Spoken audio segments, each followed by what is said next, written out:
طب ايه الحلاوه دي؟ ايه الجمال؟ يعني هو مفيش اقل من ثلاثه؟ يعني هو انت كولر مفيش اقل من ثلاثه؟ يا ثلاثه اربعه يعني مفيش حاجه اسمها واحد، مفيش حاجه اسمها اتنين، انت ما بتعترفش بالارقام دي. على فكره الارقام دي هي اللي قبل الثلاثه، يعني انت ممكن لازم عشان تجيب الثلاثه لازم تعدي على الارقام دي، وممكن تقف. انت ليه ما بتقفش؟ يعني ليه اقل حاجه عندك هي الثلاثه؟ ليه الواحد بتاعك هو الثلاثه؟ يعني ليه اول رقم بتبتدي بيه هو الثلاثه؟ لازم ثلاثه ثلاثيات رباعيات، يعني لازم هو كده يعني؟ لازم حفلات؟ انت حفلاتك كترت قوي يا كولر. بدون افوره، مباراه تحت المتوسط. يعني الاهلي بيلعب على الهادي، على الهادي جدا. ودي حاجه بالمناسبه ما عجبتنيش.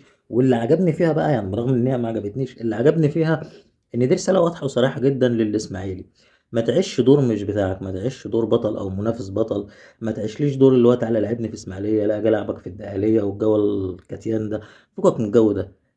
عيش دورك الواقعي، عيش دورك الحقيقي. انت دورك ايه في القصه دي كلها؟ انت راجل بتنافس على الهبوط.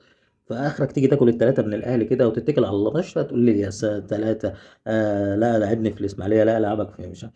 فكك من جوه العته وفكك من الشغل الكتيان ده. طبعا انا ما عجبنيش في الماتش ان الاهلي كان بيلعب، يعني برغم ان المنافس بتاعك ضعيف وعلى الله حكايته وكل حاجه، بس يعني انا فاهم ان انت الاسماعيلي كانه بيذبحك بسكينه المه. ما فيش عنده اسلحه. ما فيش عنده الحاجه اللي هو يعني يخوفك بيها، الحاجه اللي هو. فانا دفاع الاهلي بالنسبه لي النهارده اللي هو ما تسيبه.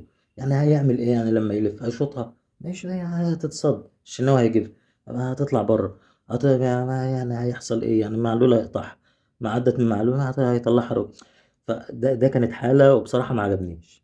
بصراحه انا ما دي حاجه ما تعجبنيش.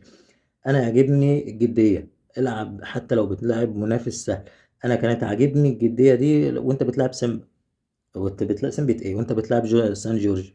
سان جورج فرقه طبعا ما جاتش، مش موجوده اصلا في الوجود، مش موجوده لا في تاريخ ولا في جغرافيا.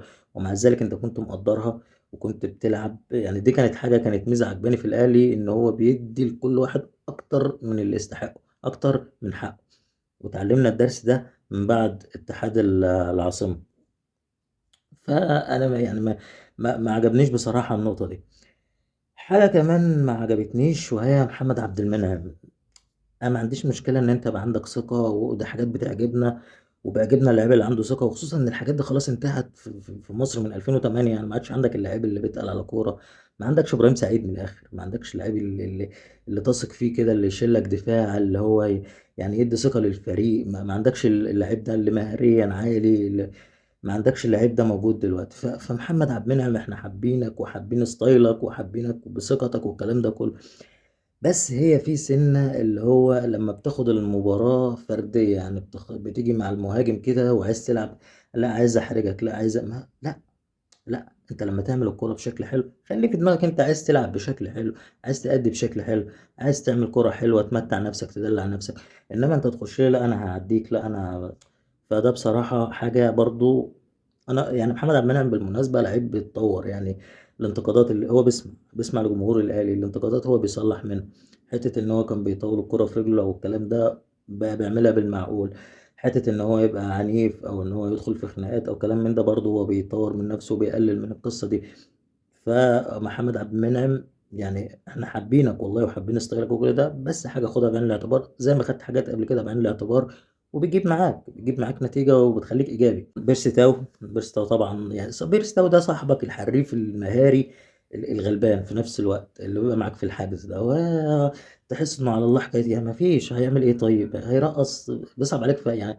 وفجأة تلاقيه رقص وكان هيهاتريك النهارده، وحاجة يعني غريبة الشكل واللون والرائحة. امام عاشور زعلنا، وهو الحاجة الوحيدة في الماتش اللي زعلتنا. الإصابة طبعا.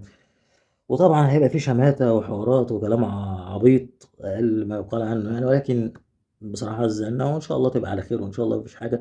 وملعب بصراحة زبالة، يعني ملعب يعني أقل حاجة تتقال عنه ملعب زحلي. 85 زحليقة في الدقيقة الواحدة. دوري مصر نخلص من تصوير، لا يجيبوا لنا ملاعب كتير. ما علينا.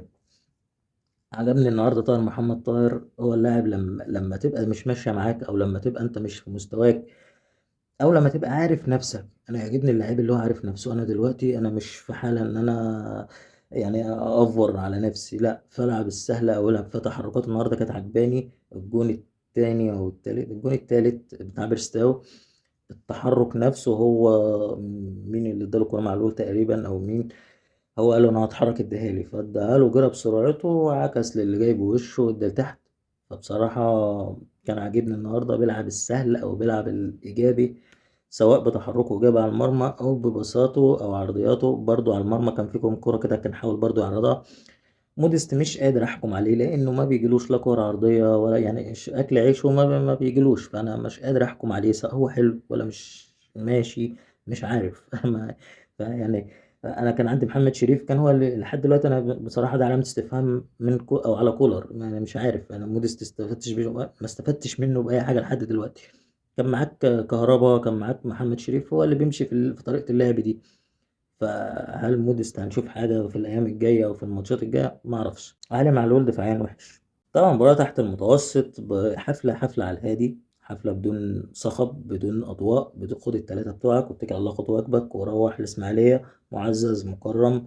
جماهيرك بتسقف لك وأنت واكل تلاتة، طبيعي جدا، ده دورك زي ما قلنا، مفيش في ده مشكلة، عيش دورك وعيش حجمك الطبيعي.